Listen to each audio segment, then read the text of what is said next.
Anda kembali di Sindu Malam, pemirsa. Indeks harga saham gabungan atau IHSG kembali menguat hingga 100 poin atau 1,5% sejak pembukaan pagi tadi. IHSG kembali berjaya setelah anjlok lebih dari 5% pada sesi pertama perdagangan kemarin. Indeks harga saham gabungan atau IHSG berhasil menguat pada perdagangan sesi 1 pada Rabu siang. Data RTI Bisnis menunjukkan IHSG menguat 61,08 poin atau 0,98% di level 6.284,47 pada penutupan sesi 1 pukul 12.00 waktu Indonesia Barat. Level tertinggi IHSG per pukul 12.00 waktu Indonesia Barat adalah 6.304,36 dan hingga sore tadi IHSG menguat hingga 1,5% di angka 6.320. Penguatan IHSG diantaranya disebabkan oleh efek atau sentimen positif, diantaranya kembalinya kepercayaan investor setelah pernyataan Menteri Keuangan Sri Mulyani yang membantah isu kemunduran dirinya sebagai Menteri Keuangan dan kunjungan Wakil Ketua DPR RI ke bursa.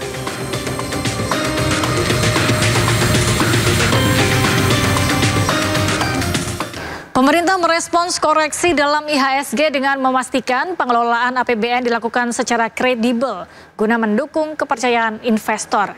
Menteri Keuangan juga memastikan jalannya APBN transparan hingga dapat mendorong transparansi yang kuat dari emiten BUMN maupun swasta.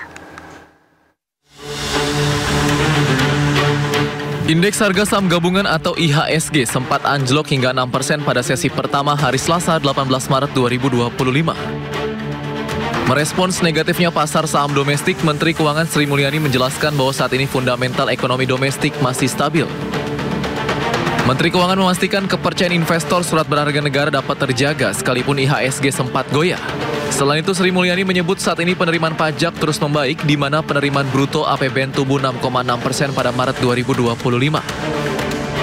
Selain menjelaskan masih kuatnya fundamental ekonomi dalam negeri, Menteri Keuangan Sri Mulyani juga memastikan pengelolaan APBN dilakukan secara kredibel dan transparan. Untuk itu, pemerintah menghimbau emiten BUMN maupun swasta tetap mengedepankan transparansi kepada calon investor. Tegaskan saya mengelola APBN dan bersama-sama dengan tim Kementerian Keuangan terus menjaga keuangan negara.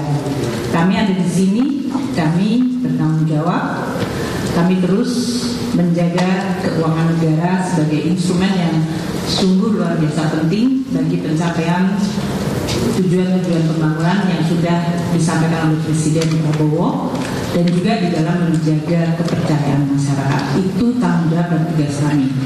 Kami tetap berdiri teguh untuk bekerja fokus mengelola APBN. Gitu ya. Dengan neraca perdagangan yang positif di tengah cerita yang saya sampaikan waktu minggu lalu ya, dunia itu lagi gonjang. Semua negara sedang membuat barrier atau halangan untuk trade dengan menaikkan tarif. Kemudian banyak membuat lembaga-lembaga internasional membuat prediksi ekonomi melemah. Di tengah hal tersebut, naiknya tarif yang sangat tinggi, proyeksi perlemahan, Indonesia masih mampu menjaga trade surplus 58 bulan secara berturut-turut. Bahkan angka Februari lebih tinggi year on year sebesar 2,28 billion mencapai 3,12 miliar.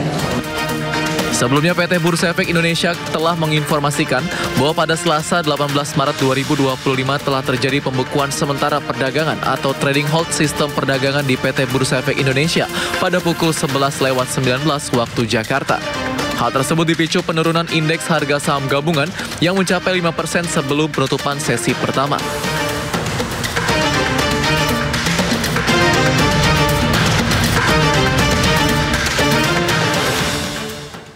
Bank Indonesia menahan suku bunga acuan di angka 5,75% pada Maret 2025. Keputusan ini diumumkan Gubernur Bank Indonesia Peri Warjio dalam rapat Dewan Gubernur kali ini.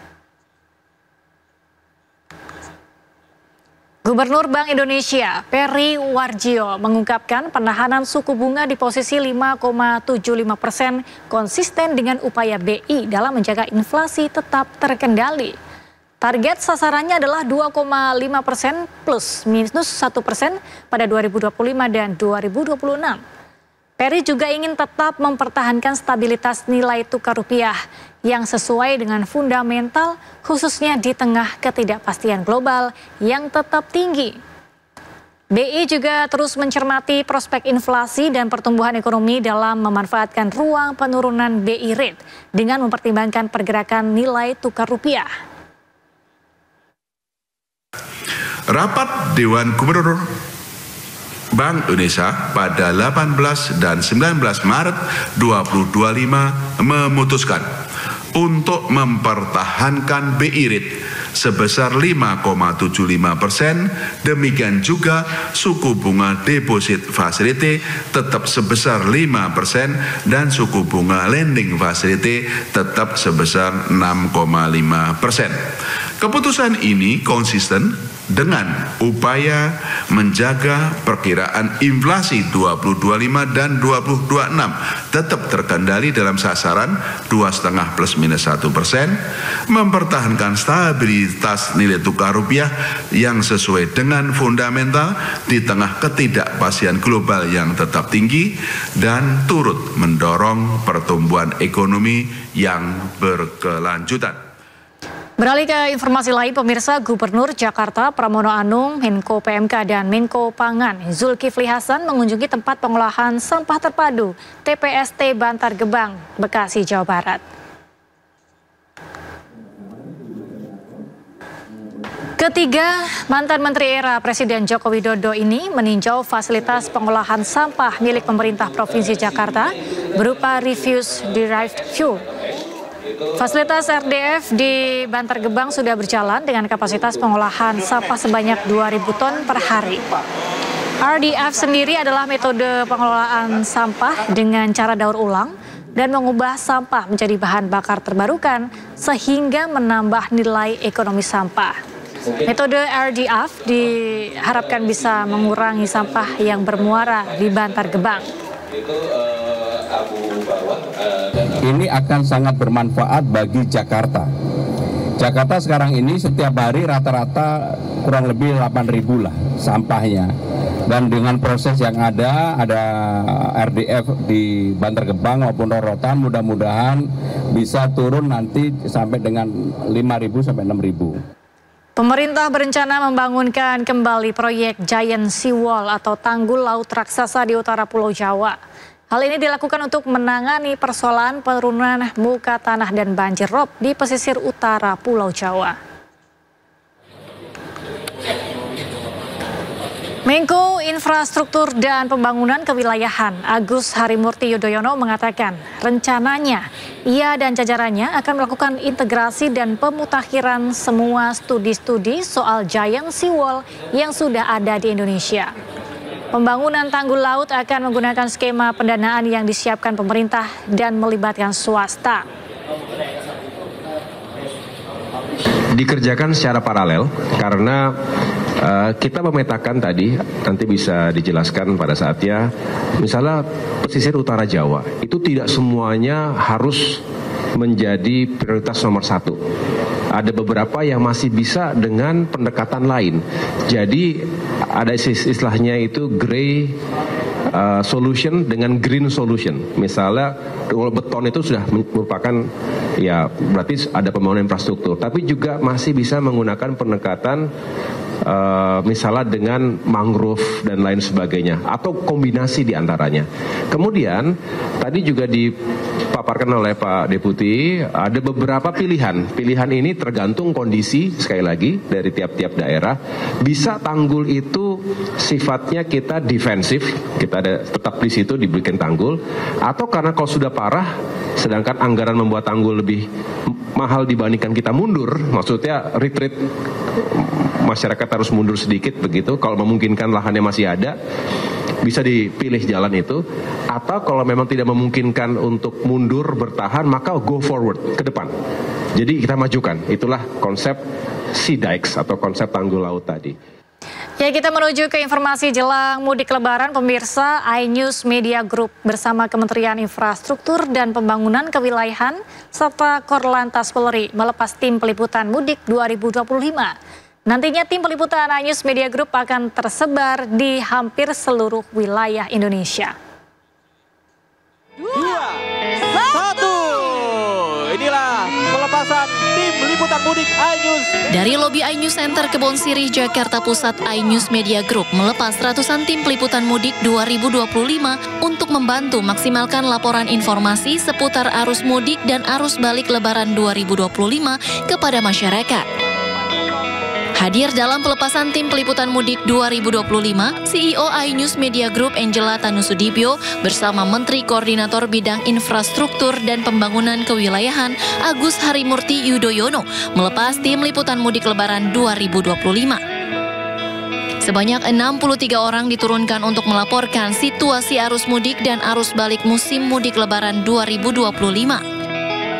Pesan saya untuk rekan-rekan saya di iNews Media Group, 63 rekan-rekan yang turun langsung ke lapangan untuk meliput arus mudik dan arus balik, jaga kesehatan, jaga semangat, karena apa yang rekan-rekan kerjakan ini untuk kebaikan seluruh masyarakat Indonesia. Diharapkan tim peliputan iNews Media Group dapat membantu suksesnya pengelolaan arus mudik Lebaran 2025. Konektivitas benar-benar bisa dipersiapkan. Jalannya sebisa mungkin tidak ada kendala. Kalaupun ada kerusakan, tim dari Kementerian Perumahan, saya ulangi, Pekerjaan Umum bisa langsung memperbaiki dengan alat-alat beratnya. Kemudian juga tadi ada sejumlah penguatan rest area, termasuk juga buffer zone yang dipersiapkan di titik-titik yang biasanya memang terjadi kepadatan. Tetapi paling tidak semangatnya adalah dengan menambah jumlah maskapai dan juga alat angkut transportasi ini juga semakin memudahkan masyarakat untuk mengambil pilihan-pilihannya. Sekaligus juga ada diskon yang kita hadirkan dari pemerintah agar harga tiket bisa semakin murah dan masyarakat juga bisa lebih menikmatinya. Tim Liputan Mudik Lebaran akan menyampaikan informasi terkini seputar arus mudik dan arus balik Lebaran mulai dari tanggal 24 Maret hingga 8 April 2025 yang tersebar di 7 titik. Tim Liputan iNews melaporkan.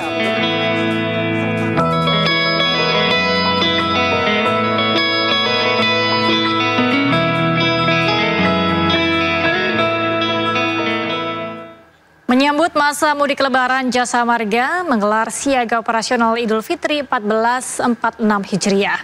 Hal ini menunjukkan kesiapan layanan operasional Jasa Marga yang diwujudkan melalui peningkatan pelayanan dalam periode Idul Fitri mendatang.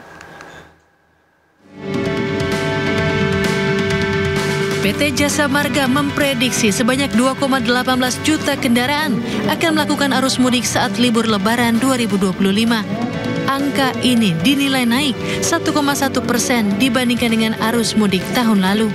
Sejumlah persiapan juga digelar meliputi aspek keamanan, keselamatan, dan juga strategi antisipasi untuk menangani hal darurat. Potongan tarif bagi para pemudik yang memilih pulang kampung lewat jalur darat ini juga tetap dilakukan. Kalian di sini mengawali, nanti di slide berikutnya akan disampaikan juga bahwa akan ada potongan tarif sebesar 20% untuk periode mudik sendiri itu terjadi di 24 Maret mulai pukul 5 pagi sampai dengan 28 Maret 5 pagi. Jadi ada 4 hari. Ini berlaku untuk semua golongan untuk perjalanan menerus dari Jakarta Cikampek sampai dengan Semarang. Begitu juga nanti di arus balik di 3-4 April dan juga 8-9 April. Jadi Jasa Marga Group memberikan potongan tarif sebesar 20% untuk selama 8 hari untuk semua golongan. Puncak arus mudik diprediksi akan terjadi pada 28 Maret mendatang, seiring dengan adanya imbauan work from anywhere atau WFH dan juga cuti bersama Hari Raya Idul Fitri. Dari Jakarta, Naura Syafika dan Yudi Permana, iNews melaporkan. Timnas Indonesia dalam kondisi siap tempur jelang laga krusial melawan Australia. Informasinya akan kami hadirkan sesaat lagi.